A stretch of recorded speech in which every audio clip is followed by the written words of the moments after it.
What's going on, everybody? It's the Bearded One back with another beer review.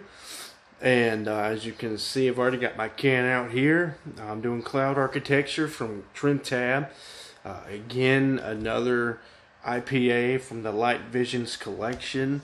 I've kind of made it my mission to try the entire collection. And I've already had Cloud Architecture. I'd like to think I bought possibly the last 4-pack in the entire state, maybe in existence, at my local store. They brewed up, I don't know, 10 cases worth of Cloud Architecture, and my local store bought the entire thing up because my owner's, not my owner, the store's owner's wife, her brother likes to drink this beer, and they bought it all, and he purchased a lot of it. And so, and then this was the last 4-pack I saw in the store. So that's where that comes from. I'd like to think maybe this could be the last Cloud Architecture in the state of Alabama right here. I don't know what else to say. I tend to say a lot of the same things about Trim Tab and the other Trim Tab videos. So, we're just going to get right into this thing. Before we get into it, I would like to read off the can, per usual, if you don't mind.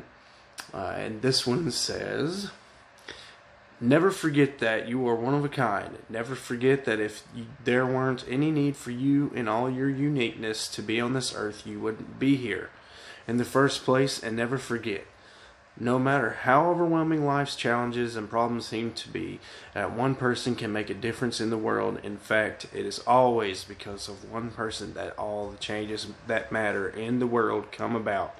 So be that one person." And that was Buckminster Fuller. So this particular addition to the Light Visions collection is a double dry hopped marshmallow hazy double IPA.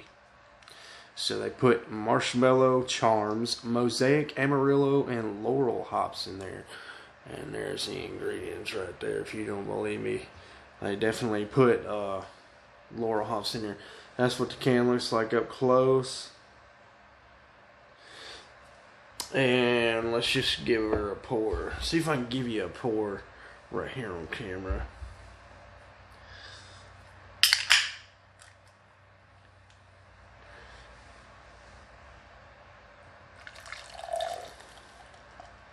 There we go. You can see that a lot better.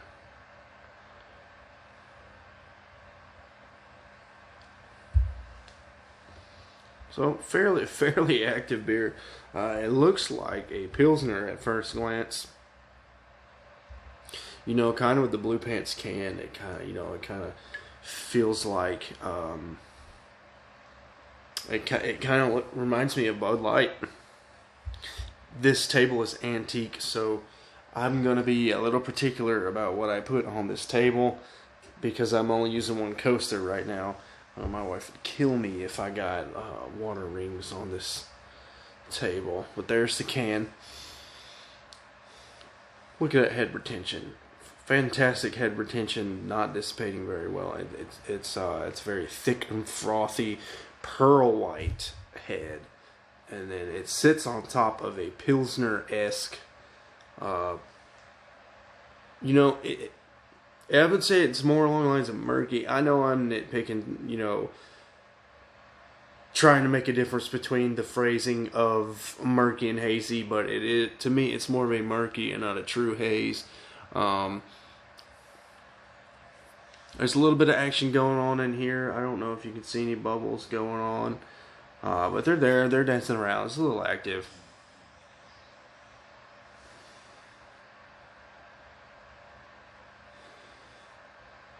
Now, marshmallow has, it's not a very pungent, sharp flavor. It's very smooth. It's kind of delicate, and to me, it comes off as kind of a subtle vanilla, milky, sugary lactosey thing. That's just kind of how my brain registers marshmallow, and it's definitely there, but it's definitely playing, second fiddle to the grassy, piney hops in here.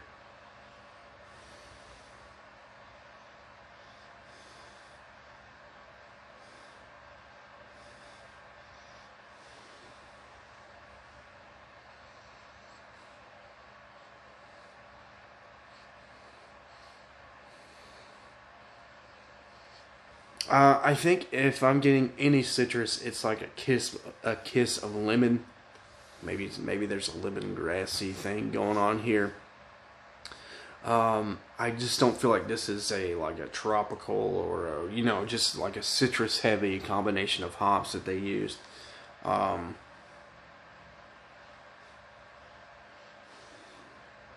it has a surprisingly delicate nose overall.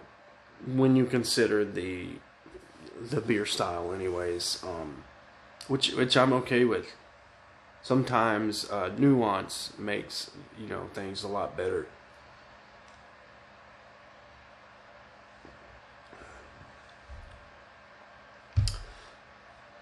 So the palate is a lot different than the nose. It's definitely heavy on the marshmallow.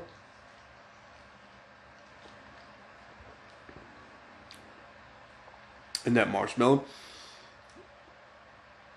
I don't know how the marshmallow affects the mouthfeel, but I feel like it does in a way.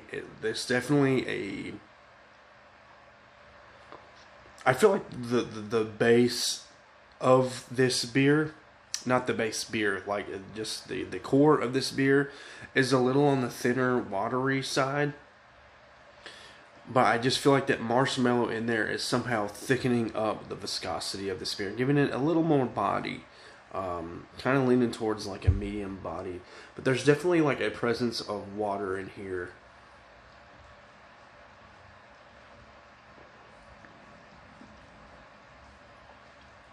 Not a lot of carbonation. It's almost flat as far as carbonation goes. Um,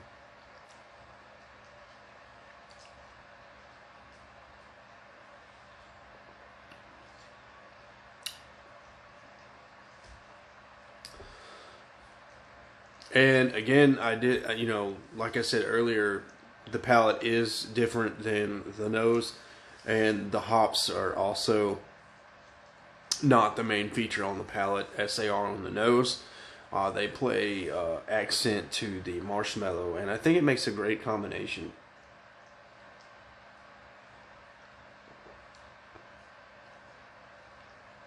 Just a kiss of like pine, maybe lemon.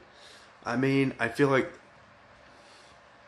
the lemon would almost have to be subjective. Maybe that would depend on the drinker and your perception to hops.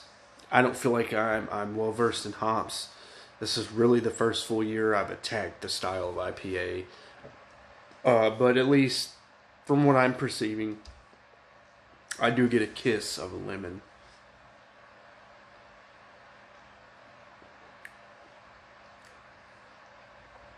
Very mild bitterness, at least for me. Which I'll segue into recommendations.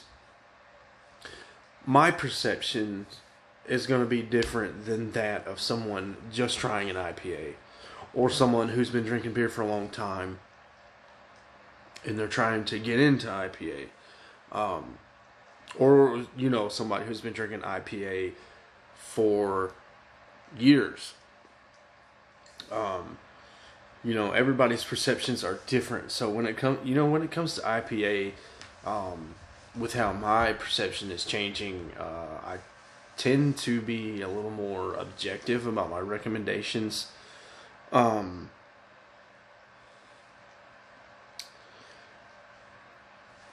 hmm. Again,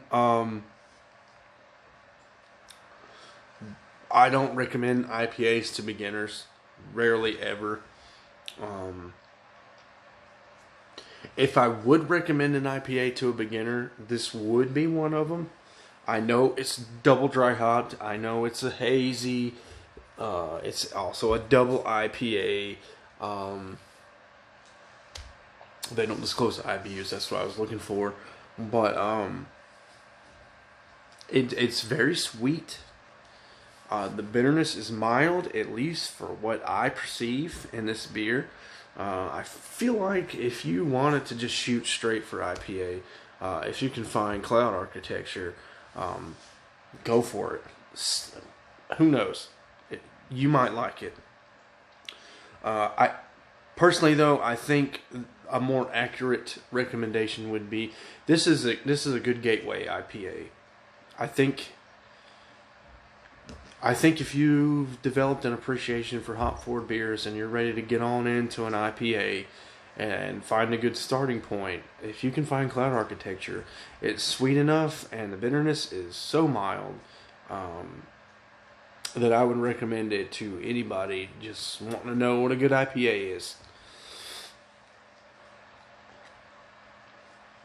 And for those of you that's probably been drinking IPAs for years and you need your quads and your triple IPAs, you need like 2,000 IBUs or whatever. You know, I know the limit isn't 2,000, but you would find this to be a girly IPA for sure. But overall, it's a good beer. You know, after the first 3 beers, I think even on Untapped I gave it a 4.0. And after the first 3, I was thinking this fit right in with just the rest of them.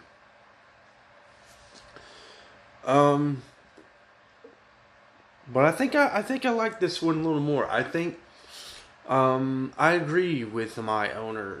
I love that store so much. I put ownership on that store.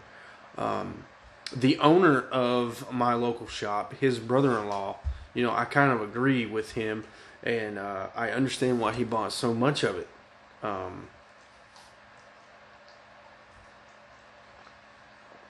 fantastic sessionable IPA. If I could find more of it, I would.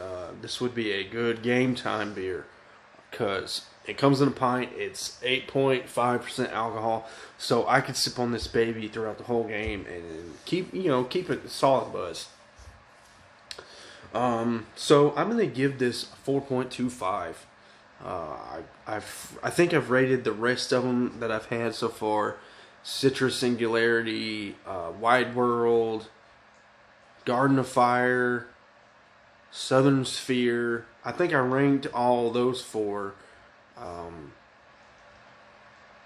4.0, and I think this one gets an edge. I think this one is my favorite. It tastes the most sessionable out of all of them. And no alcohol burn for 8.5. I mean, really, you want to talk about subdued alcohol content. Yeah, that wraps it up. That's about all I got. Trim Tab Brewery, Cloud Architecture, 4.25 out of a 5. Light Visions Collection. Till next time, guys. Cheers.